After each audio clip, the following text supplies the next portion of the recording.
السلام علیکم ورحمۃ اللہ وبرکاتہ۔ تعالیٰ کے لیے ہے جس نے ہر چیز کو پیدا کیا پھر اس کا اندازہ مقرر کیا،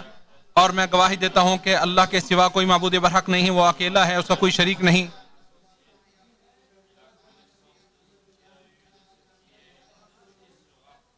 جس نے ہر چیز کی تقدیر کو مقرر کیا، اور میں گواہی دیتا ہوں کہ ہمارے نبی محمد صلی اللہ علیہ وسلم اس کے بندے اور رسول ہیں، جن کی رسالت کے ذریعے سے زمین منور ہو گئی۔ درود و سلام نازل ہوں آپ صلی اللہ علیہ وسلم پر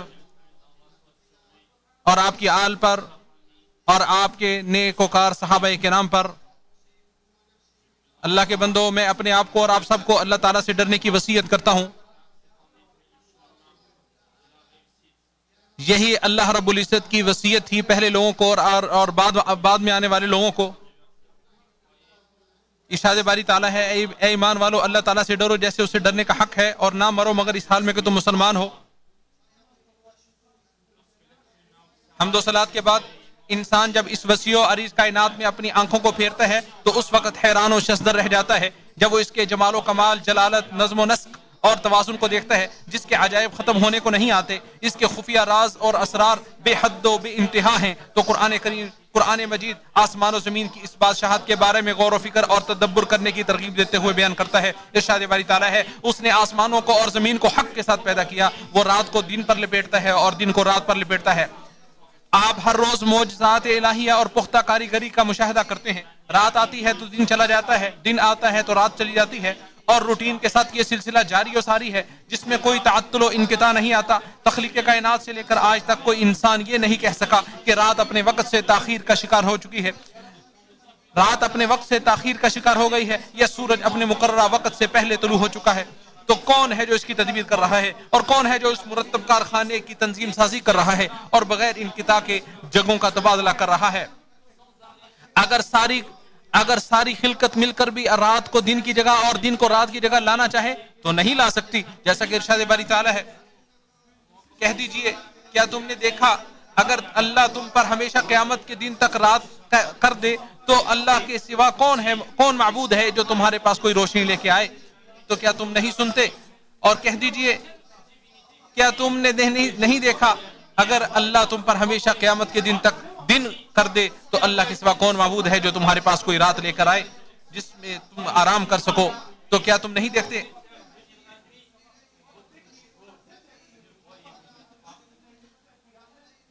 رات جب چھا جاتی ہے تو چاند کی پر لطف اور پرسکون اور پر نرم روشنی عیا ہو جاتی ہے تاکہ سکون و اطمینان پیدا ہو سکے، اور سورج پوری دنیا کو بے بہا گرم روشنی سے منور کرتا ہے، کائنات کو حیات بخشتا ہے، کام کرنے اور معاش کے حصول کے لیے نفوس میں چستی اور حرکت پیدا کرتا ہے تاکہ زندگی خوشگوار ہو سکے اور لوگ سعادتوں کو سمیٹ سکیں۔ اس انوکھی اور خرق عادت کاریگری کو بیان کرتے ہوئے اللہ تعالیٰ نے ارشاد فرمایا، اور آفتاب اپنے ٹھکانے کی طرف چلتا رہتا ہے، سورج غیر محسوس طریقے سے انتہائی پرسکون حالت میں گردش کرتا ہے، اس میں نہ تو کوئی اضطراب آتا ہے اور نہ ہی جنبش۔ ارشاد باری تعالیٰ ہے، اور چاند کی ہم نے منزلیں مقرر کر دی ہیں جن سے وہ گزرتا ہے یہاں تک کہ وہ آخر میں کھجور کی قدیم پتلی شاخ کی مانند ہو جاتا ہے۔ چاند کی منزلیں اور اوقات مقرر کر دیے گئے ہیں جن پر چلتا ہوا یہ اس قدر باریک ہو کر ہلال بن جاتا ہے کہ دیکھنے والوں کو بمشکل نظر آنے لگتا ہے۔ اس کا چھوٹا بڑا ہونا پورے انتظام اور منصوبہ بندی کے ساتھ ہوتا ہے۔ تو کس نے اسے پیدا کیا ہے؟ اس میں نور و روشنی کو ودیت کرنے والا کون ہے؟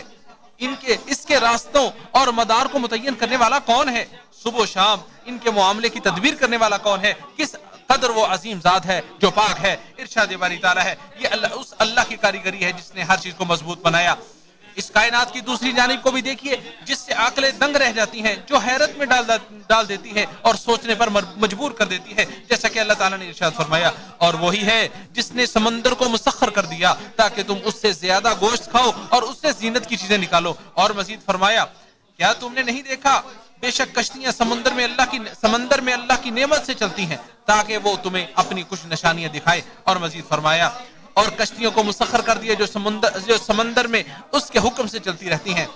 کشتی کیسے اللہ سبحانہ و تعالیٰ کے حکم سے چلتی ہے، اس عظیم خوبی کے ساتھ اللہ تعالیٰ نے سمندر کو پیدا کیا کہ اسے نفع حاصل کرنے کے لیے آسان و ہموار کر دیا ہے، اسے سواریوں کا بوجھ اٹھانے کے قابل بنا دیا ہے، انسان کو الہام کر دیا ہے کہ وہ ایسی سواریاں تیار کرے جو پانی کی موجوں میں غرق نہ ہو سکیں اور سفر میں انہیں سمندری طوفانوں اور موجوں سے بھی محفوظ رکھ سکیں۔ یہ اس قادر اور خالق کائنات کا نظام اور منصوبہ بندی ہے، اور آنکھ اس خوبصورت سرسبز نظارے کو نظر انداز نہیں کر سکتی جو خشک سالی کو اپنی لپیٹ میں لے لیتا ہے۔ ارشاد باری تعالیٰ ہے، اور کھیتوں اور کھجوروں میں جن کے خوشے نرم و نازک ہیں، ہم انگوریوں کو اور نباتات کو دیکھتے ہیں کہ جنہوں نے زمین کو خوبصورت رنگوں سے مزین کر رکھا ہے اور درختوں کو دل ربا اور دلکش ٹہنیوں میں ملبوس کر رکھا ہے، اور ہم مختلف قسم کے پھلوں کو دیکھتے ہیں جنہیں پانی تو ایک ہی قسم کا دیا جاتا ہے، لیکن اللہ تعالیٰ ذائقے میں ان میں سے بعض کو بعض پر فوقیت اور فضیلت دے دیتا ہے۔ ارشاد باری تعالیٰ ہے، ان قریب ہم انہیں اپنی نشانیاں دنیا کے کناروں میں اور ان کے نفسوں میں دکھلائیں گے، یہاں تک کہ ان کے لیے واضح ہو جائے گا یقیناً یہی حق ہے۔ اس پختہ انوکھی اور معجزانہ کاریگری کے سامنے انسانیت حیران و ششدر ہے۔ ریسرچ سینٹر سرچ کرتے رہتے ہیں اور آئے روز ہمارے لیے اس کائنات کے عجوبے، عجائب و غرائب ہمیں آشنا کرواتے رہتے ہیں۔ انسان کے بنائے گئے روبوٹ جو فضا میں گردش کرتے ہیں اور اس کی حقیقت کو حاصل کرنے کی کوشش کرتے ہیں اور غوطہ خور سمندروں کی گہرائیوں میں غوطہ زن ہوتے ہیں، تو آپ تعجب خیز اشیاء سے متعارف ہوتے ہیں، اور اللہ سبحانہ و تعالیٰ مسلسل لوگوں کے لیے کائنات کے اسرار و نشانیوں میں سے کچھ نہ کچھ دکھاتا رہتا ہے، اور ہر دور میں، ہر امت میں اور ہر جگہ وہ اپنی خوبصورت کاریگری عیاں کرتا رہتا ہے تاکہ حجت قائم ہو سکے اور قیامت کے قائم ہونے تک صراط مستقیم نمایاں رہے۔ اور زمین کی عظیم تخلیق کو تو ہر وہ شخص دیکھتا ہے جو اس پر چلتا اور سکونت اختیار کرتا ہے کہ کتنی وہ نرم، سازگار، وسیع اور مستقر ہے، جس پر نہریں، چشمے، بلند و بالا اور مضبوط پہاڑ ہیں، اس پر چلنے والی صاف شفاف ہوا ہے جس کے ذریعے سانس چلتے ہیں۔ اگر کچھ لمحات کے لیے وہ رک جائے تو زندگی تباہی کا شکار ہو جائے، مخلوق تباہ و فنا ہو جائے، لیکن یہ اللہ سبحانہ و تعالیٰ کی رحمت ہے جو ہمیں گھیرے ہوئے ہے، جو ہماری نیند و بیداری میں ہماری حفاظت کرتی ہے۔ یہ تو وہ ظاہری اشیاء ہیں جنہیں ہم دیکھ رہے ہیں، تو ان باطنی اشیاء کا کیا عالم ہوگا جنہیں ہم دیکھ بھی نہیں رہے، وہ انوکھی اور خرق عادت کاریگری میں اس سے بھی بڑھ کر ہیں۔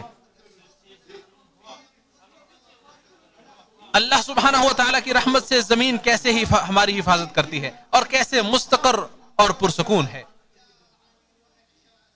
یہ جاننے کے لیے ذرا زلزلوں، آندھیوں اور طوفانوں کے آثار کو دیکھ لیجئے جو چند لمحوں کے لیے ہی رونما ہوتے ہیں، پھر زمین پر غور کیجئے کہ زمانے گزر چکے ہیں، پے در پے نسلیں بیت چکی ہیں، پھر بھی وہ تمام زندگی کے مدار میں ثابت اور قائم ہے۔ کس ذات نے اسے جھکنے اور مائل ہونے سے بچا کر گاڑ رکھا ہے اور اسے قائم رکھا ہوا ہے، اور کس نے اسے ثابت رکھا ہوا ہے کہ یہ مضطرب اور حرکت میں نہیں آتی۔ کائنات میں یہ زلزلے، آندھیاں اور طوفان اللہ تعالیٰ کی جاری سنتوں کے نظام کے تحت جاری ہوتے ہیں، جن میں نہ تو کوئی حکمت، جس میں کوئی نہ کوئی ضرور حکمت ہوتی ہے، جن کی حقیقت ہمیں معلوم نہیں ہوتی۔ یہ جہانوں کے پالنہار کی رحمت ہوتی ہے، اگرچہ بظاہر مخلوق کو کچھ اور ہی محسوس ہو رہا ہو، اور کبھی اس کے کچھ اسباب، اسرار سائنس کے ذریعے بھی معلوم ہو جاتے ہیں، اور سائنس جہاں تک بھی پہنچ جائے پھر بھی وہ قاصر ہے، اور جس قدر بھی ترقی کر جائے آخر یہ مخلوق نہ تواں اور کمزور ہے، جیسا کہ ارشاد باری تعالیٰ ہے، اور تمہیں بہت ہی کم علم دیا گیا ہے۔ اور اللہ سبحانہ و تعالیٰ نے دوسری جگہ ارشاد فرمایا، اور کہہ دیجئے اے میرے پروردگار مجھے علم میں زیادہ کر دے۔ کسی خاص قوم پر خاص وقت میں ان حوادث کے نازل ہونے پر یہ کہنا کہ یہ ان پر عذاب اور سزا کے طور پر آئیں، یہ تخمینے اور اٹکل ہیں اور شریعت پر زبان درازی ہے، کیونکہ ممکن ہے کہ یہ آزمائش ان کے گناہوں کی پاکی، صفائی ستھرائی اور انتخاب و تقریب میں سے کسی ایک کا ذریعہ بن جائے، اور یہ بھی ممکن ہے کہ یہ سب ہی چیزیں اس آزمائش میں مقصود ہوں۔ آزمائش کی کئی اقسام اور احوال ہوتے ہیں، بس اوقات کچھ لوگوں کو ان گزشتہ مصائب سے بھی سخت سامنا کرنا پڑتا ہے، ان گزشتہ مصائب سے بھی سخت مصائب کا سامنا کرنا پڑتا ہے، مثلا امن و امان کا تباہ ہو جانا، جنگوں اور لڑائیوں کی وجہ سے گولیوں کے بلند آوازوں کا سنائی دینا، ظلم و ستم کا عام ہو جانا، قتل و غارت، بیماریوں اور وباؤں کا بڑھ جانا وغیرہ وغیرہ۔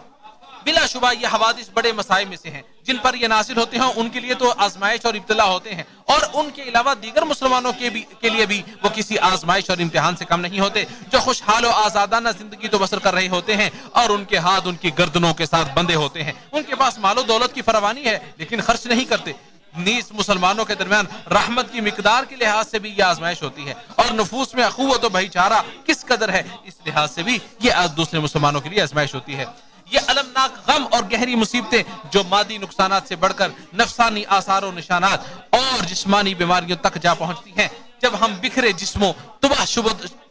شدہ گھروں، مشقت زدہ تھکے ماندے جسموں، بے سہارا و لاوارث بچوں اور خاندانوں کو دیکھتے ہیں، اور ساتھ میں کچھ ایسے لوگ بھی جنہیں اپنے قریبی عزیز والد یا بیٹے کی موت کا بھی سامنا کرنا پڑتا ہے، یا آپ اسے تنے تنہا دیکھتے ہیں جو اپنے خاندان کے ختم ہونے کا شکوہ اپنے پروردگار سے کر رہے ہوتے ہیں، مزید بنا کے یہ خطرناک بیماریاں اور وبائیں بھی ان پر منڈلا رہی ہوتی ہیں، تو ایسے وقت میں کوئی فرار نہیں، اور ان جیسے حالات میں اور کوئی شے مقدم نہیں۔ اس وقت یہی لازم ہے کہ ان کی مدد کی جائے، مال خرچ کیا جائے، تعاون کیا جائے، ان کا ہاتھ بٹایا جائے، تھوڑے یا زیادہ ہر ممکن بھائی چارے اور ہمدردی کی فضا قائم کی جائے، ان تمام لوگوں کے زخموں پر مرہم رکھی جائے جو تکلیفوں سے کراہ رہے ہیں، ان نفوس کو اطمینان و تسلی دی جائے جو بوجھل زخموں سے چور خوف و ہراس میں مبتلا ہیں، ہمتوں کو بلند کرنا، حساسیتوں، باطنی اور اشیاء کو تیز کرنا، ایسی اچھی باتیں کرنا جو زخموں پر مرہم کا کام دیں اور حزن و ملال کو ختم کر دیں، باہمی رحمت دیری اور تعاون اور ایک دوسرے کے دست و بازو بننے پر مبنی ایسی باتیں کرنا جن کی ہمیں اسلام تعلیم دیتا ہے۔ ہر زندہ نے آخر مرنا ہے، لیکن مملکت سعودی عرب کی قیادت نے نصرت و مدد اور خرچ کرنے میں ایسی مثال اور نمونہ پیش کیا ہے جو قابل تقلید ہے۔ انہوں نے رسمی چینل کھولے، سمندری خشکی اور فضائی راستوں سے قافلے روانہ کیے، اور خرچ کرنے والوں کے لیے والے لوگوں نے ان کا ساتھ دیا۔ خرچ کرنے والے لوگوں نے سخاوت اور فراخ دلی سے کام لیا، اور ساتھ میں وہ شرعی نصوص کو بھی مت بھولیے جو اس بات پر زور دیتی ہیں کہ اللہ تعالیٰ خرچ کرنے والوں کو کیسے محفوظ رکھتا ہے، مصیبت زدہ لوگوں سے مصائب دور کرنے والوں اور لوگوں کی حاجتیں پوری کرنے والوں کی اللہ مصیبتیں اور پریشانیاں کیسے دور کرتا ہے۔ ہر زندہ نے آخر مرنا ہے، لیکن جو شخص کسی آزمائش سے دوچار ہوا، اسے کئی مصیبتوں نے آن لیا، اس نے صبر سے کام لیا، ثواب کی امید رکھی، اس کا اجر عظیم اجر ہوگا، اس کی جزا بہت زیادہ ہوگی۔ اللہ تعالیٰ کی رحمت اسے اپنے تحویل میں لے لیتی ہے، نیز اس کے لیے قادر و غلبے والے بادشاہ کے ہاں بلند درجات میں اعلیٰ مقام ہے۔ اس کے رخساروں پر ٹپکنے والے آنسو قبر میں اس کے لیے روشنی کا باعث ہوں گے۔ کسی عزیز و قریبی کی وفات کی وجہ سے اس کے پہلوؤں سے نکلنے والا حزن و ملال کا بدلہ اسے ہمیشہ کی جنت میں خوشی، فرحت اور شادمانی کی شکل میں ملے گا، اور جس خاندان سے وہ دنیا میں بچھڑا وہ ہمیشہ والی جنتوں میں اسے مل جائیں گے۔ ارشاد باری تعالیٰ ہے، تختوں میں آمنے سامنے بیٹھے ہوں گے، اس میں انہیں نہ کوئی تھکاوٹ چھوئے گی اور نہ وہ اس سے کبھی نکالے جائیں گے۔ حدیث پاک میں ہے، اللہ کی راہ میں قتل ہونے والا شہید ہے، طاعون کی بیماری سے مرنے والا شہید ہے، ڈوب کر مرنے والا شہید ہے، پہلو کی بیماری سے مرنے والا شہید ہے، پیٹ کی بیماری سے مرنے والا شہید ہے، جل کر مرنے والا شہید ہے، دب کر مرنے والا شہید ہے، اور زچگی کی حالت میں مرنے والی خاتون بھی شہید ہے۔ اللہ تعالیٰ میرے لیے اور آپ سب کے لیے قرآن کریم کو باعث برکت بنائے، مجھے اور آپ سب کو اس کی آیات اور ذکر حکیم سے نفع پہنچائے۔ میں اپنی یہ بات کہتے ہوئے اپنی بات کو مکمل کرتا ہوں۔ آپ سب بھی عصمت والے اللہ سے اور اللہ تعالیٰ سے میں استغفار کرتا ہوں، تم سب بھی اس سے استغفار کرو، یقیناً وہ بخشنے والا مہربان۔